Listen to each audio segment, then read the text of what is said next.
श्री स्वामी समर्थ. क्षमा म्हणजे दुसऱ्याला नाही तर स्वतःला मुक्त कर. ते कसं ते आजच्या आपल्या या कथेवरून तुम्हाला समजेल. तर कथा अशी की स्वामींचा एक भक्त होता आणि त्याचा मित्र त्याच्याशी कायम चुकीचा वागायचा. त्याला प्रचंड राग यायचा, पण तरी सुद्धा तो ते सहन करायचा. एक दिवशी त्याला फारच असह्य झाले आणि तो रागाने श्री स्वामी समर्थांकडे गेला आणि स्वामींना जाऊन म्हणाला की समर्था समर्था माझ्या मित्राला तुम्ही तुम्ही खूप मोठी शिक्षा कर.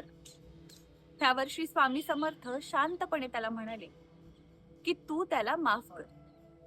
तू त्याला माफ केलंस तर मी तुला मुक्त करीन. स्वामींनी सांगितलेला हा उपदेश ऐकल्यानंतर त्या भक्ताने त्याच्या मनामध्ये असलेला सगळा राग गिळून टाकला आणि त्याला क्षमा केली. काही दिवसांनी त्यांच्या मैत्रीमध्ये पुन्हा प्रेम आलं आणि त्यांचं नातं अधिक घट्ट झालं. त्या दिवशी त्या स्वामी भक्ताला हे कळलं की क्षमा म्हणजे स्वामींचा खरा चमत्कार. श्री स्वामी समर्थ.